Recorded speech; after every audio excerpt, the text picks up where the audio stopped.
సవాళ్ల మధ్యనే అవకాశాల అన్వేషణ. అదే స్ఫూర్తితో రానున్న ఆర్థిక సంవత్సరానికి బడ్జెట్ని తీర్చిదిద్దింది రాష్ట్ర ప్రభుత్వం. నవ్యాంధ్రప్రదేశ్ రాజధాని అమరావతి వేదికగా ఆవిష్కరించిన తొలి పద్దులో దీర్ఘకాలిక ప్రయోజనాలే లక్ష్యంగా ప్రగతి పద్దు ఏర్చి కూర్చింది. అభివృద్ధితో పాటు సంక్షేమానికి పెద్దపీట వేస్తూ అందర్నీ సంతృప్తిపరిచే ప్రయత్నం చేశారు. విద్య, గ్రామీణం, నీటిపారుదలను ప్రాధాన్యతాంశాలుగా తీసుకున్నారు.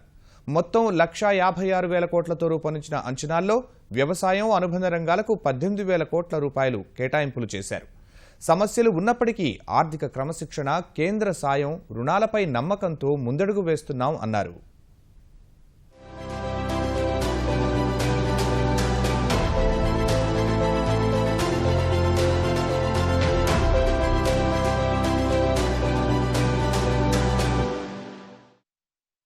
ఒకవైపు అభివృద్ధి ఆకాంక్షలు, మరోవైపు ఆర్థికపరమైన అంతులేని సవాళ్లు.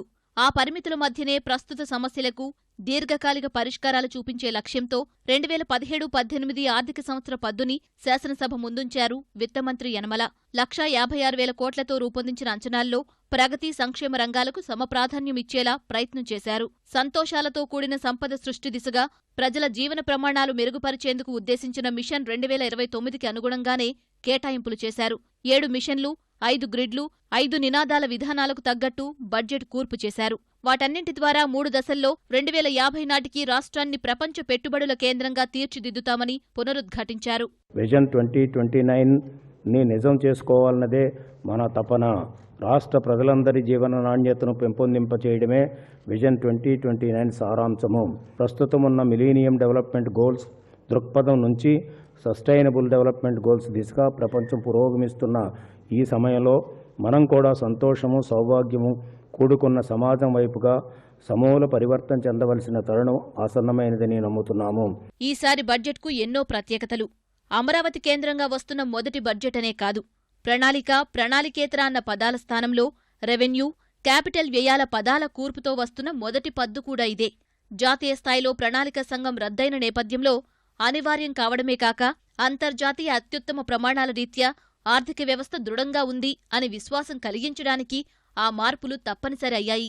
ఆ ప్రకారమే చేసిన కేటాయింపు మొత్తం రెవెన్యూ నికర వ్యయాన్ని 1,25,912 కోట్లుగా అంచనా వేశారు. పెట్టుబడి వ్యయాన్ని 31,081 కోట్లుగా చూపించారు.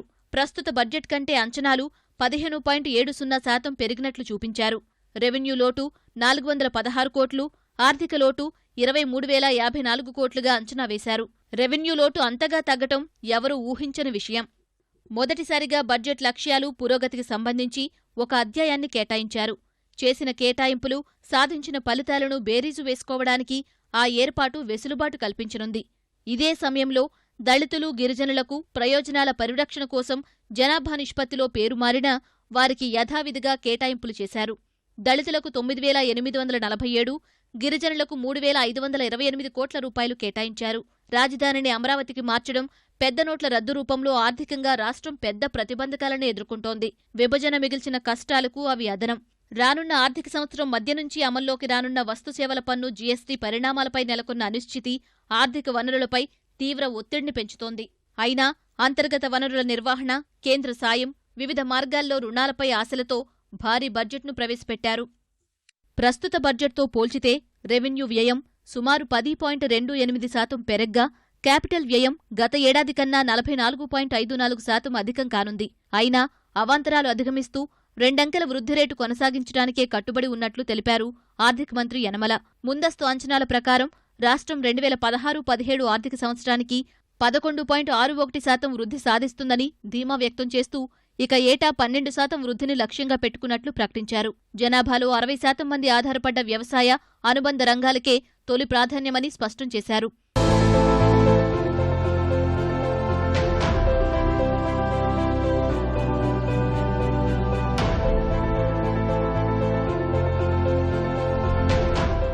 ఈ వృద్ధి సూచీలను ఇంతే బలంగా ముందుకు తీసుకుని వెళ్లేందుకు, మరింత ప్రోత్సహించేందుకు దోహదం చేసేలా కేటాయింపులు చేశామన్నారు. బడ్జెట్ మొత్తం స్వరూపం చూస్తే ప్రస్తుత ఆర్థిక సంవత్సరంలో సవరించిన అంచనాలు 2016-17 బడ్జెట్ అంచనాలకు అత్యంత చేరువుగా ఉన్నాయని అన్నారు ఆర్థిక మంత్రి యనమల. 1,56,999 కోట్ల ప్రస్తుత అంచనాలలో ఆర్థికాభివృద్ధికి సంబంధించిన అంశాలకు 56,000 కోట్లు, సామాజిక అంశాలకు 51,000 కోట్లు, సాధారణ సేవలకు 49,000 కోట్లు ఇచ్చారు. విద్యా రంగానికి 20,384 కోట్లతో అగ్రస్థానం దక్కగా, గ్రామీణాభివృద్ధికి 19,565 కోట్లతో రెండో ప్రాధాన్యమిచ్చారు. నీటిపారుదలకు 60% పెంచి 12,770 కోట్లతో మూడవ ప్రాధాన్యమిచ్చారు. రైతు రుణ విముక్తికి 3,600 కోట్లు కేటాయించారు. పరిశ్రమలకు 110% పెంచి 2,086 కోట్లు, చిన్న సూక్ష్మ పరిశ్రమలకు 125 కోట్లు ప్రకటించారు. పట్టణాభివృద్ధి శాఖకు 5,200 కోట్లు, పింఛన్లకు 4,376 కోట్లు, ప్రజా పంపిణీకి 2,800 కోట్లు కేటాయించారు. రెండేళ్లలో 10 లక్షల ఇళ్ల నిర్మాణమే లక్ష్యంగా గృహ నిర్మాణానికి 1,456 కోట్లు ఇస్తామన్నారు. రాష్ట్ర విభజనానంతరం ఎన్నో పెను సవాళ్లు, ముఖ్యంగా భారీ రెవెన్యూ లోటు వంటి వాటిని తట్టుకుని మనం కొత్త రాష్ట్ర పరిపాలనలో గొప్ప పరివర్తన తీసుకురాగలిగాము. వివిధ ప్రమాణాల ప్రకారం చూసినట్లయితే గత 2.5 ఏళ్ల కాలంలో మనం గొప్ప పురోగతి సాధించాము. రాష్ట్ర స్థూల ఉత్పత్తి పెరుగుదలలో మనం దేశంలోనే అగ్రగామిగా ఉన్నాము.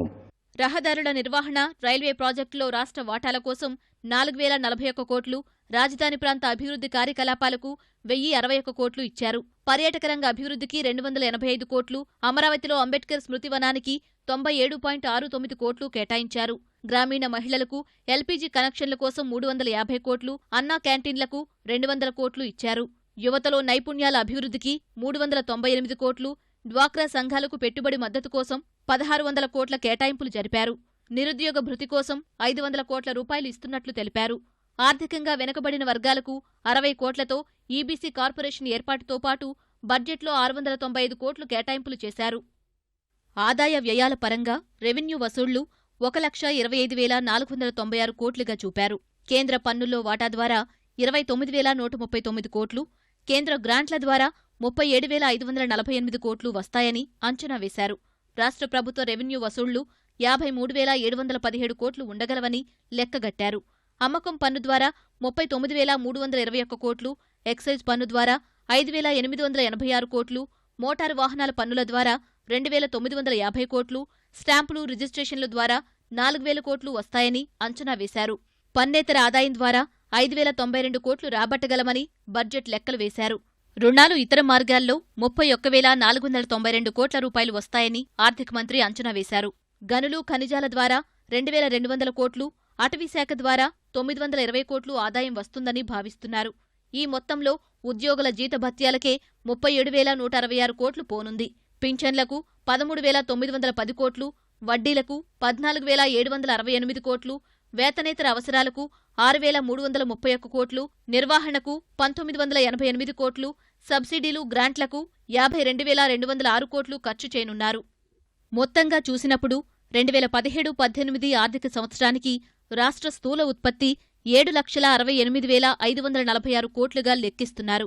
జీఎస్డీపీలో రెవెన్యూ లోటు 0.05% ఉండగా ఆర్థిక లోటు 3%గా ఉంది. ఎఫ్ఆర్బీఎం చట్టం ప్రకారం ఆర్థిక లోటు జీఎస్డీపీలో 3% దాటితే బయట నుంచి అప్పులు తీసుకోవడం కష్టం. ఈ మేరకు ఆర్థిక లోటు 3% దాటకుండా లెక్కల పద్దులో సమతూకం పాటించారు.